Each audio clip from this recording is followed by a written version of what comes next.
एक समय में कई मनुष्य जन्म लेते हैं, लेकिन सबका भाग्य अलग क्यों होता है।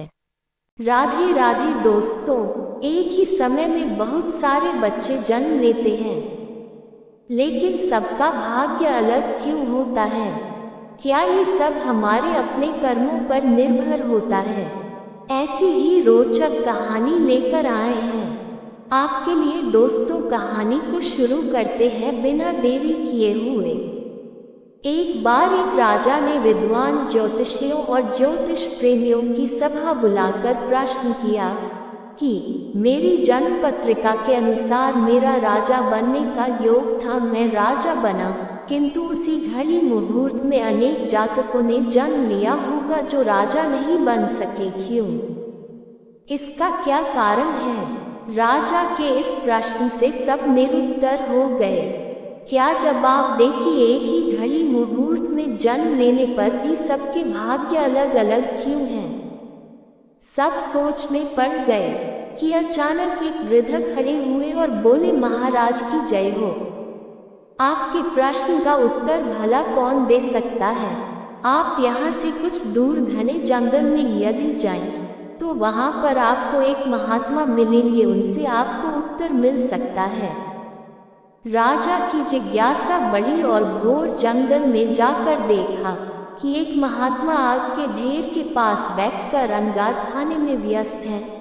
सहमे हुए राजा ने महात्मा से जैसे ही प्रश्न पूछा, महात्मा ने क्रोधित होकर कहा, तेरे प्रश्न का उत्तर देने के लिए मेरे पास समय नहीं है।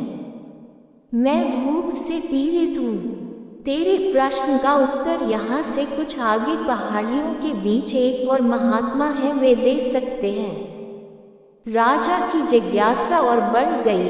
पुनः अंधकार और पहाड़ी मार्ग पार कर बड़ी कठिनाइयों से राजा दूसरे महात्मा के पास पहुंचा, किंतु ये क्या महात्मा को देखकर राजा हक्का बक्का रह गया। दृश्य ही कुछ ऐसा था, वे महात्मा अपना ही मांस चिमटे से नोच नोच कर खा रहे थे। राजा को देखते ही महात्मा ने भी डांटते हुए कहा, मैं भूख से बेचैन हूँ, मेरे पास इतना समय नहीं है। आगे जाओ, पहाड़ियों के उस पार एक आदिवासी गांव में एक बालक जन्म लेने वाला है, जो कुछ ही देर तक जिंदा रहेगा। सूर्योदय से पूर्व वहां पहुंचो, वह बालक तेरे प्रश्न का उत्तर का दे सकता है। सुनकर राजा बड़ा बेचैन हुआ, बड़ी अजब पहेली बन गया मेरा प्रश्न। उत्सुकता प्रबल थी, कुछ भी हो यहाँ तक पहुँच चुका हूँ, वहाँ भी जाकर देखता हूँ क्या होता है। राजा पुनः कठिन मार्ग पार कर किसी तरह प्रातः होने तक उस गांव में पहुंचा। गांव में पता किया और उस दंपति के घर पहुंचकर सारी बात कही और शीघ्रता से बच्चा लाने को कहा। जैसे ही बच्चा हुआ, दंपति ने नाल सहित बालक राजा के सम्मुख उपस्थित किया। राजा को देखते ही बालक ने हंसते हुए कहा, राजन, मेरे पास भी समय नहीं है, किंतु अपना उत्तर सुनो लो। तुम, मैं और दोनों महात्मा 7 जन्म पहले चारों भाई व राजकुमार थे। एक बार शिकार खेलते खेलते हम जंगल में भटक गए। 3 दिन तक भूखे प्यासे भटकते रहे। अचानक हम चारों भाइयों को आटे की एक पोटली मिली। जैसे तैसे हमने 4 बाटी सेकी और अपनी अपनी बाटी लेकर खाने बैठे ही थे कि भूख प्यास से तड़पते हुए एक महात्मा आ गए। अंगार खाने वाले भैया से उन्होंने कहा, बेटा, मैं 10 दिन से भूखा हूँ, अपनी बाटी में से मुझे भी कुछ दे दो। मुझ पर दया करो, जिससे मेरा भी जीवन बच जाए। इस घोर जंगल से पार निकलने की मुझ में भी कुछ सामर्थ्य आ जाएगी। इतना सुनते ही भैया गुस्से से भड़क उठे और बोले, तुम्हें दे दूंगा तो मैं क्या अब खाऊंगा, चलो भागो यहाँ से। वे महात्मा जी फिर मांस खाने वाले भैया के निकट आए, उनसे भी अपनी बात कही, किंतु उन भैया ने भी महात्मा से गुस्से में आकर कहा कि बड़ी मुश्किल से प्राप्त ये बाटी तुम्हें दे दूंगा तो मैं क्या अपना मांस नोचकर खाऊंगा। भूख से लाचार वे महात्मा मेरे पास भी आए, मुझे भी बाटी मांगी।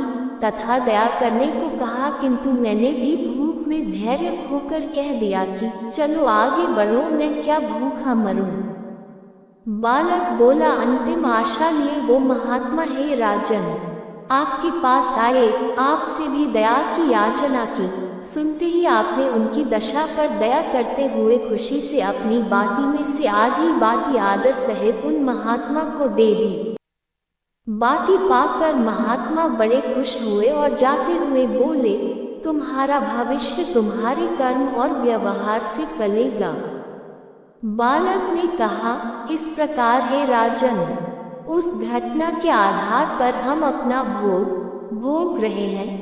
धरती पर एक समय में अनेकों फूल खिलते हैं, किंतु सबके फल, रूप, गुण, आकार, प्रकार, स्वाद में भिन्न होते हैं। ये कहानी आपको जरूर पसंद आई होगी। राधे राधे। दोस्तों, आपको ये जानकारी और कथा कैसी लगी कृपया कमेंट करके अवश्य बताएं और कमेंट बॉक्स में राधे राधे लिखना ना भूलें। वीडियो पसंद आया हो तो लाइक करें और ऐसी ही और भी बहुत सारी कहानियों को सुनने के लिए चैनल को सब्सक्राइब अवश्य करें। धन्यवाद। राधे राधे।